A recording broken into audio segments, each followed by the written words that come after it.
20-year-old Filipino tennis star Alex Eala has sent Melbourne Park crowds into an absolute frenzy. "We got close to court 6 yesterday. Alex Eala was playing over there. This was a wild, wild scene. People were so nicely standing in line, but they would be there for at least an hour if they ever got to the match. So, kudos to the fans. She probably needed to be on a bigger show court. She's, I think, the most famous female from the Philippines, certainly one of the most famous people ever to come through there in the sport. What would it take for a 20-year-old to stroll into the most prestigious corridors of women's tennis and completely rewrite the rules? Not through controversy, not through drama, but simply by being herself. That is precisely what Alexandra Eala did. The numbers arrived quietly at first, and yet they hit harder than any headline could. The WTA didn't throw a parade. Instead, they paused, recalculated, and reportedly launched an internal review because someone had just appended every expectation the system had ever relied on. I'm out at the 2026 Australian Open, where there were extraordinary scenes this morning as Filipino player Alexandra Eala was greeted by hundreds of Filipino fans during her practice session at the back of Melbourne Park. Eala is number 49 in the world, and she's really captivated the hearts and minds of the Filipino community here in Melbourne after she became the first Filipino player to win a Grand Slam match at the US Open in 2025. It's fair to say that most players would have found that scene a little confronting given the number of people who swarmed her for autographs and photos after her practice session, but she took it really well. She stopped to say hi to the fans and then she left the practice court. Imagine a standard WTA commercial meeting. Spreadsheets flicker across the screen, quarterly projections lie neatly on the table, and familiar names dominate the top of every merchandise chart. These are the athletes whose faces the organization has spent years and millions promoting, the ones sponsors built entire campaigns around. I think we just witnessed one of the most unbelievable upsets ever. Genuinely ever. Alexandra Eala.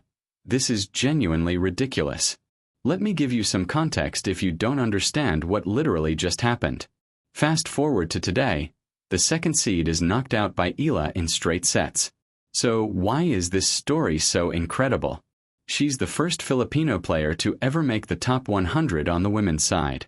She's going to become the first Filipino player to ever make a semifinal of a WTA 1000 event, and she is the first Filipino player to be a Grand Slam champion. Then, almost unnoticed, someone pointed at the top of the column, a name nobody had forecasted. Alexandra Eala. Not second, not third.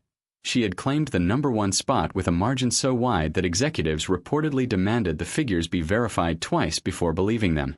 I mean, I would like to start by giving credit to Alex. I mean, what the hell she played in the first set. She was smashing the ball and she was cleaning the lines and all that. So, wow. It's a next generation coming up. She's going to be really good in a couple of years. According to conventional tennis marketing logic, it was supposed to be impossible. A player outside the top 25 surpassing combined jersey sales of multiple Grand Slam champions. Unthinkable. Yet here it was happening quietly, routinely, and with the kind of effortless gravity that made it look like just another Tuesday in Eala's world. Most impressive, aside from all of the return winners that she has against her opponents and the way that she steps up into the court, is the demographic that she's helping bring to tennis. I think it's so cool when you go to her matches and you see the way that these stands are. There's not an empty seat. The passion behind the fans. They love this player. I mean, the energy. It's something I haven't seen on the women's side for a long, long time. At this point, the question becomes unavoidable. Why would a professional sports organization pause to investigate a player for being too popular? The answer is uncomfortable because it doesn't sit neatly within traditional sports hierarchies. To understand it, you need the full picture of Alexandra. Not just highlight reels, not just a ranking, but the essence of what makes her resonate so profoundly. Wherever Alexandra steps, Abu Dhabi, Auckland, Dubai, Miami, the energy transforms. Venues once reserved for polite applause morph into arenas vibrating with collective excitement. Fans aren't just attending. They are there specifically for her.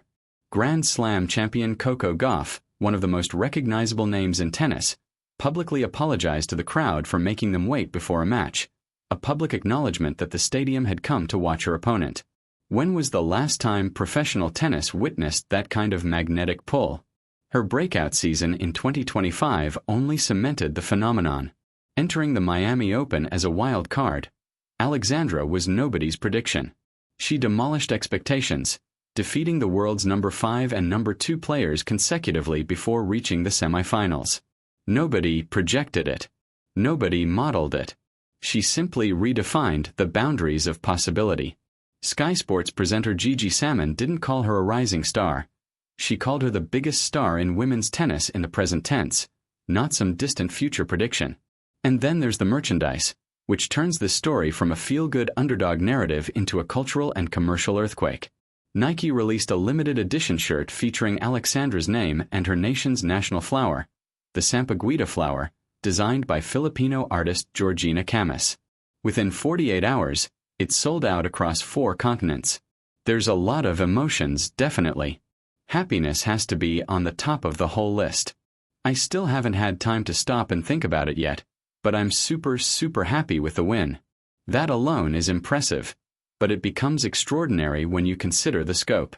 The Philippines alone has over 115 million passionate sports supporters. And when you add the global Filipino diaspora in the United States, Europe, the Middle East, and Southeast Asia, the phenomenon isn't just about numbers. It's about a deeply rooted cultural and emotional connection. Fans are buying jerseys at 3 a.m. to catch live streams, flying thousands of miles to watch her in person, and investing emotionally and financially in a player who embodies pride, talent, and humility. Nike immediately recognized her impact. When Alexandra visited their world headquarters in Oregon, her portrait was placed in the Ambassador Tunnel, a space reserved for legends, accompanied by a caption that read, "History in full bloom." This placement is earned. This placement is data. Comparisons to Emma Raducanu's commercial surge after the 2021 U.S. Open began to circulate. Yet, Alexandra had not even won a Grand Slam and she was already generating that level of influence. Local corporations quickly lined up. Globe Telecom, Bank of the Philippine Islands, Babolat, and other major brands recognized her as a once-in-a-generation talent. Vogue Philippines put her on the cover. The commercial world understood immediately what they were seeing, but the institutional apparatus lagged behind. And that lag, structural, deliberate, or otherwise, became the story. You looked incredibly locked in throughout that match. You let the racket do the talking and you managed your emotions so well. Just tell us your first thoughts after that win. Oh, all the emotions are coming because the tension was so high, especially during that second set. So, I'm really happy to have gotten through. She's a great opponent, obviously, being top 10 and a former champion here. Inside WTA boardrooms, the conversation reportedly didn't start with excitement. It started with discomfort. Some executives framed it as merchandising equity, debating whether Alexandra's commercial dominance, which overshadowed established stars, was a natural market force or an anomaly that needed correction.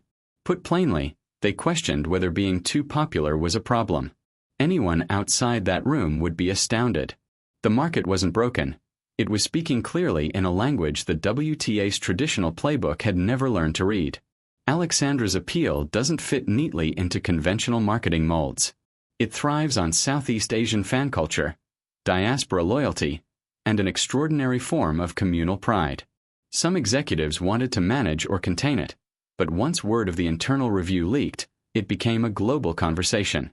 Screenshots, hashtags, and commentaries circulated rapidly. Former players and journalists began asking the questions everyone was thinking. If Alexandra were from Western Europe, would the same scrutiny exist? If her fan base centered in Paris or London instead of Manila, would her commercial achievements even be questioned? Even scheduling decisions, like moving her to a night session at the Dubai Championships, gained scrutiny when patterns were traced. Observers documented months of institutional responses that seemed misaligned with market reality. Media outlets ran features, social channels exploded, and Alexandra remained focused on her craft, training relentlessly for the next tournament while headlines debated her impact. There were so many fans here who were just waiting to get in. I think the organizers need to keep more in mind where the players are from and what the actual fan base is here, because there's a massive Filipino audience in Melbourne and Australia. Keep that in mind next time you make the schedule.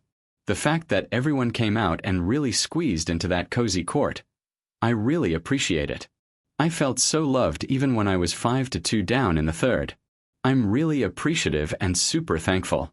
Yet through all the commercial chaos and institutional hand-wringing, her humility shines. In a Vogue Philippines interview, she spoke about emulating the best of Filipino values, emphasizing character as much as her athletic accomplishments. She navigates the oddity of fame at home with grace, still visiting the same restaurants she frequented as a child while adapting to strangers requesting photos in her own neighborhood. She captures the rare duality of being both an unassuming young woman and one of the most commercially influential athletes in women's sports today. As she steps into the 2026 Miami Open, seeded 31st and ranked 29th globally, she returns to the very tournament that first announced her to the world. 12 months earlier, as an unseeded wild card, she defeated top 5 and top 2 opponents and reached the semifinals. Now, the expectations have transformed entirely. She is not just a player. She is a phenomenon. The first Filipino to break into the top 30. The first with multiple wins over top 10 players. The first to reach a tour-level final in the Open era. At some point, first ceases to be a milestone. It becomes a defining trait. The WTA's internal review of her jersey sales will fade into archives, while the fans continue to carry the story on their backs. Jerseys emblazoned with the Sampaguita flower appear everywhere from Manila to Miami, Dubai to Auckland. Alexandra hasn't just outsold a roster. She has expanded the entire universe of women's tennis viewership. She has brought new energy, new fans, and a level of cultural resonance the sport has never experienced before. She's at her career high at 29 in the world. It's going to be tough to stay there because she's got these points to defend, but I know that mentally she's very good. It is amazing how a star from a country that hasn't really had great tennis in the past can bring that country into the mix. I think of Bjorn Borg back in the day from Sweden. All of a sudden there were a million Swedes on the tour. Her impact isn't limited to merchandise or media coverage. Television viewership has spiked wherever she plays. Stadiums have reached unprecedented attendance numbers, and global social media engagement for women's tennis is surging. Alexandra embodies a rare combination: humility, talent, relatability, and commercial magnetism. She isn't chasing fame. Fame is finding her naturally and relentlessly. Sponsors and fans alike are drawn to her authenticity. She wears her heritage proudly, connecting with millions who see themselves reflected in her success. At the same time, she commands the attention of the global tennis audience, elevating tournaments and creating storylines that draw new fans into the sport. Her rise is not just a personal triumph. It is a collective celebration for an entire community. And while analysts dissect her statistics and boardrooms debate her commercial weight, Alexandra continues to do what she does best. Step onto the court, focus on her craft, and let her game speak. Every serve, every rally, every decisive match is a statement that her journey is far from over. This is more than talent. It's influence, charisma, and a transformative presence that reshapes the WTA landscape. The question now isn't whether Alexandra Eala will become a global superstar. It's how far she will take the sport, how many more hearts she will capture, and how many records she will rewrite along the way. She is not just the future of women's tennis. She is the moment, alive, radiant, and unstoppable, proving that the true measure of greatness lies not in rankings alone, but in the light she brings to the game, the fans she inspires, and the history she is writing with every step. Alexandra's comeback. We need to talk about it. She was down 1-5 in the third set. It went to a 10-point tiebreak. Alex had 5 match points. It took her 5 match points to get the win, and her reaction: she fell to the ground. She went straight over to her box. She is the first Filipino to win a first-round match at a Grand Slam in the Open era. We saw her amazing run in Miami where she got to the semifinals. And I feel like as Alexandra's star continues to rise, the ripples she creates extend far beyond the baseline and the net. Her presence has transformed tournaments into global events, with fans traveling from continents away to witness a player who less than a year ago was virtually unknown on the tour. Ticket sales that were once considered modest have surged exponentially, with stadiums often sold out days in advance. The WTA, which has spent decades trying to cultivate global audiences, is now experiencing firsthand the magnetic pull of a single player who embodies talent, charisma, and authenticity in equal measure. Social media engagement for the WTA has skyrocketed whenever Alexandra competes. Hashtags bearing her name trend within hours, and fan pages proliferate across platforms in multiple languages. Live stream numbers for her matches routinely exceed expectations, and commentary threads are flooded with fans sharing reactions, analysis, and sheer admiration for her skill and poise. The conversations aren't just about scores. They're about culture, identity, and representation. Local brands in the Philippines report unprecedented demand for jerseys, caps, and other memorabilia. The phenomenon is mirrored internationally, with retailers struggling to keep up with pre-orders from a fan base that refuses to wait. It isn't just about owning a product, it's about participating in a movement, about being part of a community united by admiration for a player whose impact transcends the traditional boundaries of sport. This is a really tight match here. In trouble is Eala trying to play defense. A half volley by Lynette sits up for Eala, and Eala hits it for the winner. Lynette is talking to herself right now. She could not believe what happened. She had a put-away shot, but somehow Eala manages to get into this point and get a sitter. Yet, Alexandra remains remarkably grounded. Despite the whirlwind of attention, she has not allowed fame to overshadow her values or her focus. Interviews reveal a young woman deeply committed to representing her country, honoring her roots, and maintaining the humility that endeared her to her earliest supporters.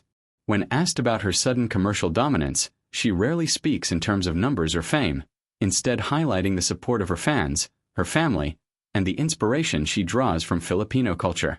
This combination of humility and dominance has created a unique cultural phenomenon. Alexandra isn't simply a player fans admire.